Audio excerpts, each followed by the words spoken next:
What if death wasn't the worst thing that could happen to you? What if coming back from the dead was far more terrifying? And what if the only thing standing between salvation and complete destruction was a choice no human has ever made before? Today, we're diving deep into From Season 4, Episode 8, titled Heavy is the Head, an episode that may look quiet on the surface, but underneath, it hides some of the darkest clues we've seen all season. Because while everyone is still trying to process the horrors of last night, something far more dangerous is already beginning. And trust me, by the end of this episode, several characters may already be walking toward their doom. Let's begin. The episode opens in the aftermath of absolute chaos. Last night changed everything. Roger was brought back from the dead. Not only that, he went on a violent rampage through Colony House, proving something terrifying. Death is no longer permanent in Fromville. And if death isn't permanent, then what exactly are the rules anymore? As the morning sun rises over the cursed town, the survivors struggle to process what happened. Nobody slept well. Nobody feels safe. And for good reason, because every answer they discover only creates 10 more questions. Throughout Colony House and the town, fear hangs in the air. People whisper, people stare. Nobody knows what Roger's resurrection actually means. Was it a miracle? Was it a curse? Or was it something even worse? The town has always lived under one simple belief. If the monsters catch you, you die.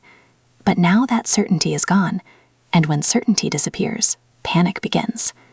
Everyone is searching for explanations, but nobody has any. And that's exactly what makes the situation so terrifying. Meanwhile, another mystery is growing, and this one is happening inside Fatima. After her strange connection with Smiley, something has clearly changed. At first, the signs seem small. Dark veins have started spreading across her stomach, thin, twisted, almost like roots growing beneath her skin. Christy and Mari examined her carefully. The good news? She doesn't appear to be in immediate danger. The bad news? They have absolutely no idea what's causing it. And in Fromville, unexplained changes rarely end well. Mari tries to stay optimistic. Maybe this transformation isn't a curse. Maybe it's a gift. Maybe whatever is happening to Fatima could become a weapon against the creatures. For the first time, someone suggests the impossible. What if the town could fight back? What if they finally had an advantage? For a brief moment, hope appears.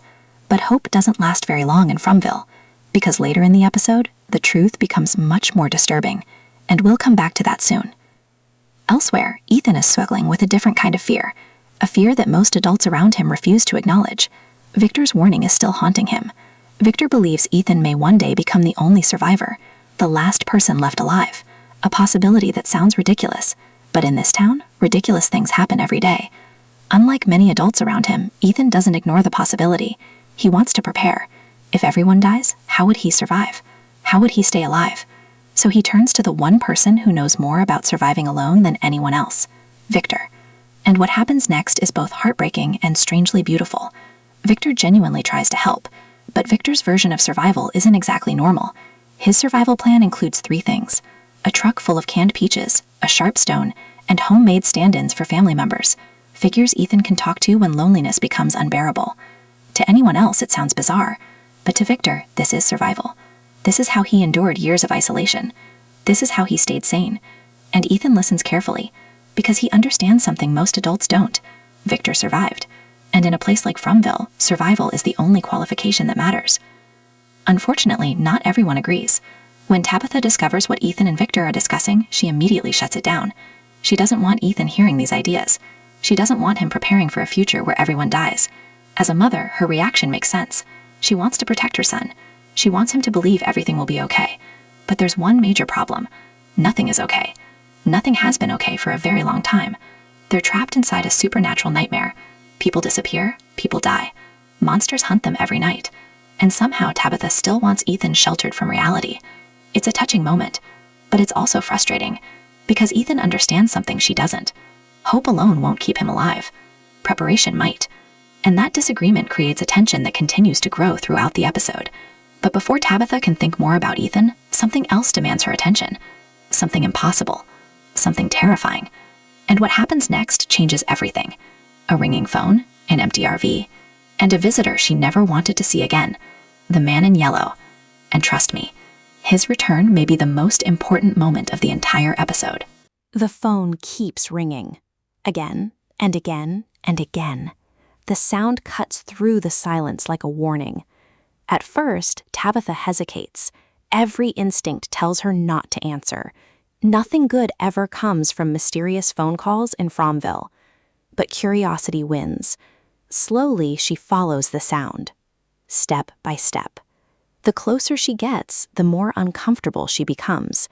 The ringing is coming from the RV, the same RV connected to some of the town's strangest experiences, the same place where reality often seems thinner, almost fragile, as if another world exists just beyond the walls. When Tabitha finally reaches it, she freezes, because someone is already waiting inside. The man in yellow has returned, and somehow he looks even more unsettling than before. His signature yellow suit is back, perfectly clean, perfectly bright, completely out of place in a town built from fear and decay. But that's not what shocks Tabitha most. It's what he's done to the RV. Everywhere she looks, she sees Ethan's drawings, dozens of them, covering the walls, covering the windows, scattered across every surface, like pieces of a giant puzzle, or perhaps a warning. The drawings transform the RV into something almost ritualistic, a shrine, a message, a trap. And standing in the center of it all is the man in yellow, waiting, smiling, watching. As always, he doesn't give straight answers. He never does. Instead, he speaks in riddles, in half-truths, in clues that seem meaningless until much later. But one message becomes painfully clear. Tabitha is standing at a crossroads. She is about to do something that nobody has ever done before, something that could change everything. The children's bones, the bones hidden deep beneath the town, the bones that may hold the key to ending this nightmare. According to the man in yellow, uncovering them could bring salvation. It could free everyone. It could finally break the cycle. But there is another possibility, a far worse one, because the same act could unleash unimaginable suffering, the kind of suffering the town has never experienced before, the kind of suffering that could make everything they've survived look insignificant. And suddenly, Tabitha faces a terrifying possibility. What if saving everyone and destroying everyone are the exact same thing? But here's where things get interesting. The man in yellow never directly tells her what to do. He simply plants fear, doubt, uncertainty. And that raises a very important question. Why? If recovering the bones is dangerous, why warn her at all? Unless he doesn't actually want the bones recovered. Maybe he's not helping. Maybe he's manipulating. Maybe this entire conversation is designed to stop Tabitha from moving forward. Because if the bones truly represent a threat, who exactly are they a threat to? The town? Or the forces controlling the town? For the first time, viewers begin to suspect something crucial. The man in yellow may not be a messenger. He may be protecting a secret, and that possibility changes everything. Meanwhile, another battle is unfolding. Not against monsters, not against supernatural forces, but inside Boyd's own mind. Leadership has always come at a cost. Every death, every mistake, every failed rescue, Boyd carries them all. And now the weight is becoming unbearable. The title of this episode, Heavy is the Head, isn't referring to a crown. It's referring to Boyd. Because every day he remains the town's leader, another piece of him breaks. His visions of Abby continue. His conversations with Father Khatri continue. Sometimes they feel real. Sometimes they feel imagined. Sometimes even Boyd can't tell the difference. And that's what scares him most, because if he can't trust his own mind, how can anyone trust him to lead? While Boyd struggles with his sanity, Jade is busy chasing answers, and once again his obsession might actually pay off.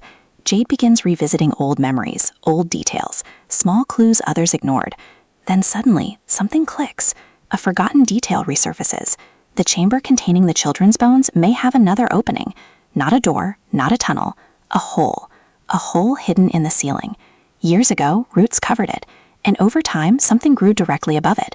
The bottle tree, one of the strangest landmarks in Fromville, a place already connected to countless mysteries. And if Jade is correct, the bottle tree isn't just important, It's physically connected to the chamber itself, a revelation that could completely change their chances of reaching the bones. Excited by his discovery, Jade quickly forms a plan. At least, he calls it a plan. Others might call it a disaster waiting to happen. The idea is simple. Create 2 teams. One team stays underground inside the chamber. The second team remains above ground near the bottle tree. At precisely the right moment, the surface team rips the bottle tree out by its roots. If the timing works, the opening in the chamber roof becomes accessible. Nobody gets trapped, mission accomplished. Simple, at least in theory. In reality, everything could go wrong. The roots could collapse the chamber, people could become trapped, the opening might not even exist anymore. One mistake could bury everyone alive. Boyd immediately sees the risks, and his reaction is priceless. Instead of calling it a rescue plan, he calls it landscaping. Honestly, it's hard to blame him, because the more you think about Jade's idea, the crazier it sounds. Yet, there's one problem. Nobody has a better option, and in Fromville, sometimes the most dangerous plan is also the only plan. But while everyone focuses on the mission ahead, a silent horror is growing elsewhere. Fatima returns to the clinic. At first, she simply wants another examination, another checkup, another chance for answers. Instead, what Christy discovers leaves her stunned. Fatima's vital signs make no sense, none. Her blood pressure is catastrophically abnormal. Her heart rate shouldn't support life. According to every rule of medicine, she should be dead. Not sick, not unconscious, dead. Yet somehow she remains standing, talking, breathing, living. The room falls silent, because everyone understands what this means. Whatever is happening to Fatima is no longer a medical mystery. It's something supernatural, something impossible, and perhaps something connected to the very forces controlling Fromville itself. But nobody is prepared for where this transformation may ultimately lead, and the answers might be more horrifying than anyone can imagine. Because while Fatima's body is changing, another resident is being targeted in a completely different way, a way that could end in tragedy. As the episode moves towards its final act, the focus shifts to Henry. At first, Henry seems determined to stay strong. He's trying to avoid alcohol and keep himself busy.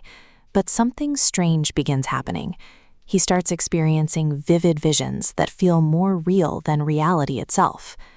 In these visions, Henry wakes up inside a care facility. Victor is there. So is Victor's son, Sebastian. Everyone appears happy, calm, and safe. Then comes the shocking revelation. Henry is told that everything he experienced in Fromville was never real. According to the vision, a bad acid trip left him in a near comatose state, and the terrifying world of Fromville exists only inside his mind. For a moment, it sounds believable. A normal life, a loving family, no monsters, no nightmares, no endless cycle of death. But there is a catch. The people in the vision tell Henry that if he truly wants to wake up and return to reality, he must sever the dream. The meaning is left intentionally vague, but the implication is horrifying. The vision appears to be encouraging Henry to end his own life.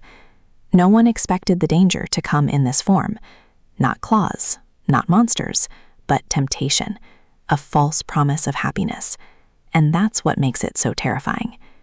Meanwhile, Boyd continues struggling with the pressure of leadership, while Jade prepares his risky mission to recover the children's bones. Everyone is moving toward a choice.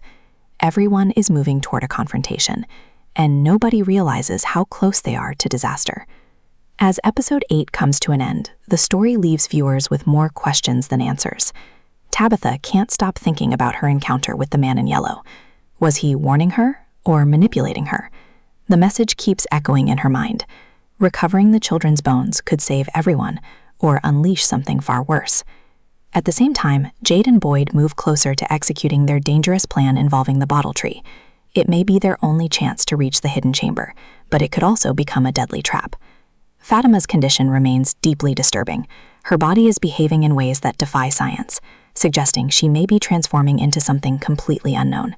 And Henry's visions continue, leaving his fate uncertain. The episode ends without a major explosion or shocking death. Instead, it does something more unsettling. It prepares the board for what's coming next. Every character is standing at a crossroads. Boyd is losing trust in his own mind. Tabitha may be about to make the most important decision in Fromville's history. Fatima is becoming something impossible. And Henry is dangerously close to believing a lie. The hidden meaning of heavy as the head becomes clear. The episode isn't about monsters. It's about burden. The burden of leadership, the burden of knowledge, and the burden of making impossible choices. Because sometimes the scariest thing in Fromville isn't the creatures outside. It's the decisions people make when they believe they're doing the right thing.